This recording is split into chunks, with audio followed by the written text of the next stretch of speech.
salah satunya itu adalah komponen peta. Jadi peta yang baik itu merupakan peta yang mampu memberikan informasi secara lengkap dan menyeluruh kepada pembaca, sehingga pembaca mampu memahami peta tersebut secara keseluruhan. Jadi peta yang baik itu harus mencakup komponen-komponen peta atau unsur-unsur yang harus ada di dalam peta tersebut. Nah, komponen peta itu ada beberapa. Nah, jadi kalau misal kita membuka atlas, pasti kalian sudah pernah membuka peta yang ada di dalam atlas. Jadi atlas itu merupakan kumpulan dari peta-peta yang dikumpulkan. Yang namanya adalah atlas. Tapi kalau berupa selembaran atau satu aja itu namanya adalah peta. Jadi penampakan muka bumi yang digambarkan dalam sebuah bidang data. Nah, bidang data itu bisa berupa kertas atau bisa berupa benda lain. Nah, jadi ketika kita membaca sebuah peta, itu ada beberapa hal atau cakupan atau komponen atau unsur-unsur yang melengkapi peta tersebut agar informasi yang kita dapatkan juga bisa lengkap atau utuh. Nah, jadi kalau kalian pernah membuka atlas atau pernah melihat atlas itu pasti ada beberapa komponen seperti ini. Ya kan? Di atas ada bentuk seperti bintang ini, kemudian di atasnya itu pasti ada judulnya.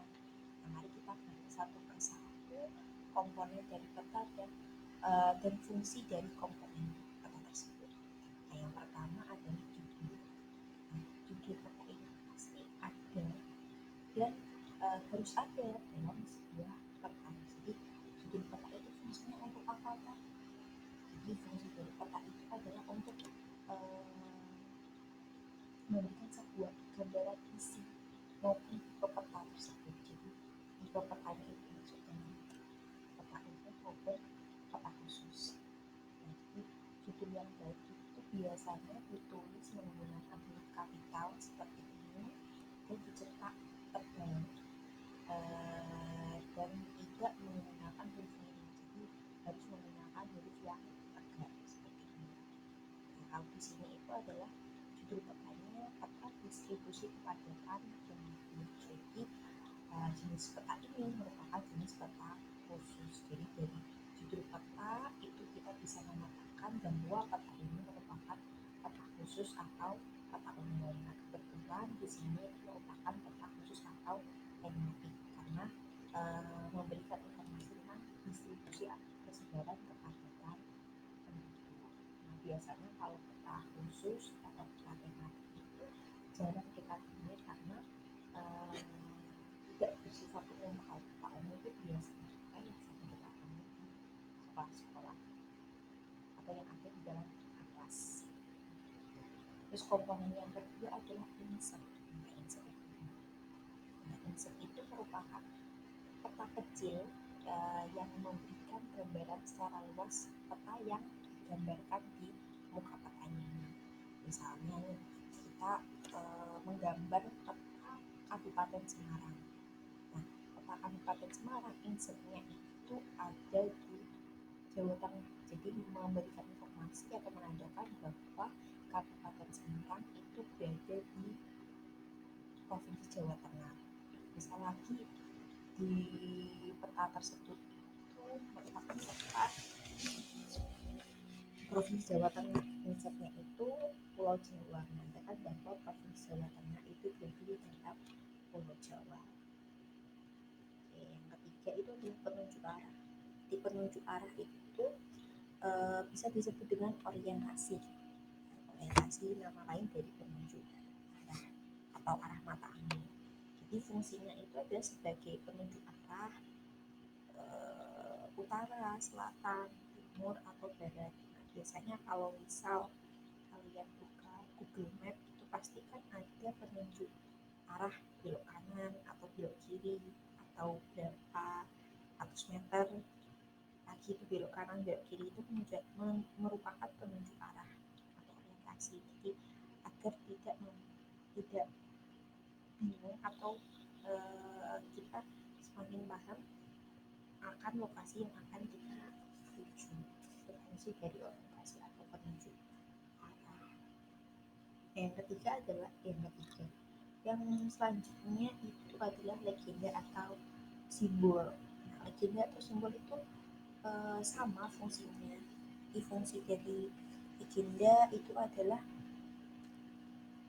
sebagai petunjuk agar pembaca itu tahu letak-letak dari tempat atau lokasi. Misalnya daerah tersebut itu terdapat gunung, atau terdapat sungai, atau terdapat stasiun, atau batas dari kecamatan atau kabupaten tersebut, itu bisa diketahui dari simbol. Nah, di dalam legenda itu terdapat simbol-simbol. Nah, simbol-simbol itu ada beberapa macam. Nah, jadi simbol itu bisa dibagi menjadi bentuknya maupun bisa dibagi menjadi sifatnya.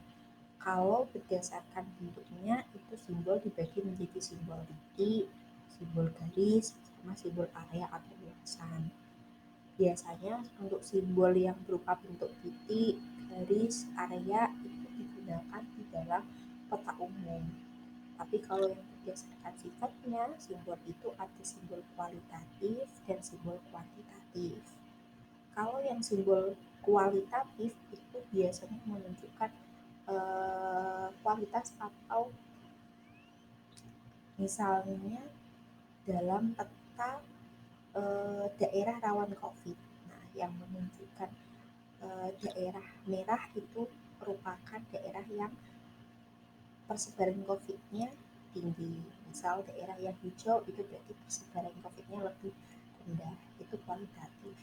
Tapi kalau yang simbol kuantitatif itu menunjukkan angka atau jumlah. Jadi misalnya peta tadi peta persebaran COVID di Kabupaten Semarang itu bisa dipetakan misal kecamatan Ungaran itu sekian persen persebaran COVID-nya, kemudian di kecamatan Tuntang sekian persen persebaran COVID-nya.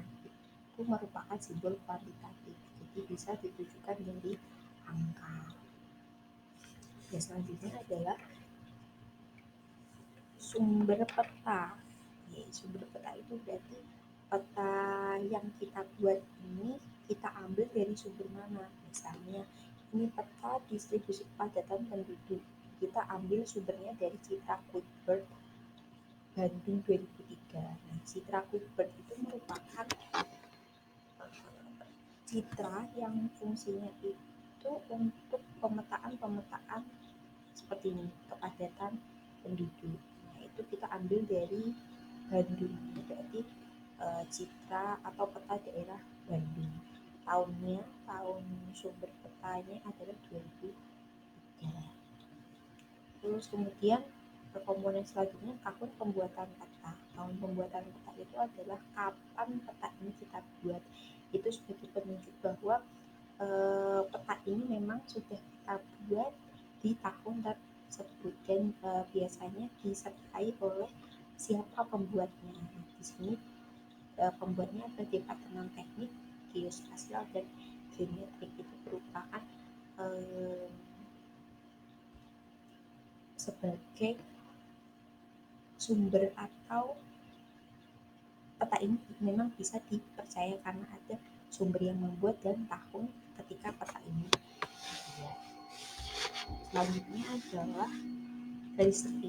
Garis tepi ini fungsinya hanya untuk memberikan batas antara muka peta dengan komponen-komponen peta yang ada di sampingnya atau informasi yang menunjang peta umum. Yang selanjutnya adalah gratikul. Gratikul itu sama artinya dengan garis astronomi atau garis koordinat. Jadi dalam suatu peta itu pasti ada garis astronomi seperti ini di atas ini. Nah, di garis astronomi itu terdiri dari garis lintang dan garis bujur. Jadi garis yang melintang seperti ini sama garis yang membujur seperti ini. Nah, seperti Indonesia terletak di antara 6 derajat lintang utara sampai 11 derajat lintang selatan, dan 95 derajat bujur timur sampai 141 derajat bujur timur. Tujuannya adalah untuk menegaskan bahwa lokasi tersebut secara astronomis itu berada di letak lintang dan letak bujur sekian.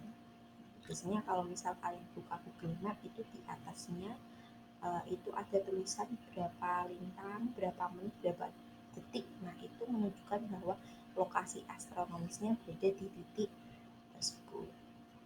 Selanjutnya adalah skala. Nah, skala ini fungsinya itu adalah sebagai pembanding antara jarak di peta dengan jarak sebenarnya atau jarak yang ada di lapangan. Jadi skala peta ini tujuannya agar kita bisa memetakan daerah dengan cakupan yang luas, kemudian kita pindahkan dalam cakupan yang jauh lebih sempit. Misal saja kita akan memetakan daerah Kabupaten Semarang. Misal Kabupaten Semarang luasnya 100 km. Tidak mungkin yang kita akan menggambar peta Kabupaten Semarang seluas 100 km. Itulah fungsi dari skala. Jadi memperkecil dari peta Kabupaten Semarang 100 km tadi kita petakan dalam sebuah peta dengan skala yang lebih kecil agar kita bisa membuatnya lebih kecil dalam sebuah dan datar. Misalnya kita kasih jadi perbandingan antara jarak peta dengan jarak sebenarnya. Misal skalanya 1 dibanding 100.000, artinya adalah 1 cm di peta itu sama dengan 100.000 cm jarak sebenarnya. Atau biasanya kalau jarak sebenarnya itu di satuannya adalah berupa kilometer. Jadi 100.000 cm itu bisa dirubah menjadi kilometer menjadi berarti mengandung 51 km. Jadi 1 cm di peta itu sama dengan 1 km jarak sebenarnya terjadi di lapangan. Terus kemudian warna. Nah, warna ini sebenarnya hampir sama dengan simbol, tapi dibedakan agar memberikan informasi yang jauh lebih jelas tentang pembagian warna dalam sebuah peta. Biasanya kalau di dalam peta umum itu kalau untuk daratan, wilayah yang memiliki ketinggian jauh lebih tinggi itu warna petanya jauh lebih terang. Misalnya pegunungan itu dicirikan dengan warna coklat, atau dataran tinggi dicirikan dengan warna kuning, dan dataran rendah itu dicirikan dengan warna yang jauh lebih gelap yaitu hijau. Tapi kalau untuk lautan, semakin dalam lautan itu warnanya semakin gelap. Misalnya laut dalam itu disimbolkan dengan warna biru gelap, tapi kalau laut dangkal itu biasanya warnanya biru muda. Terus selanjutnya adalah tipe huruf. Tipe huruf ini sama dengan lettering. Jadi tujuannya adalah untuk memberikan informasi dari setiap simbol tersebut itu menggunakan tipe huruf yang berbeda. Misalnya judul peta itu menggunakan tipe huruf yang cetak tebal, kapital, dan tegak lurus. Berbeda dengan laut. Laut itu menggunakan warna biru cetak miring. Nah, beda lagi juga dengan kabupaten, itu menggunakan huruf kapital, tapi kalau kecamatan menggunakan huruf biasa. Itu fungsi dari tipe huruf atau nama lainnya lettering. Nah, itu adalah beberapa hal tentang komponen peta atau unsur-unsur yang harus ada di dalam sebuah peta ketika kita akan membuat peta agar informasi dalam peta tersebut itu utuh dan bisa memberikan informasi kepada para pembaca tentang peta. Oke, selanjutnya kita akan membahas tentang skala peta. Jadi dalam skala peta itu ada beberapa perhitungan yang harus kita ketahui, yang harus kalian pahami dan harus kalian pelajari pula. Jadi skala peta itu ada dua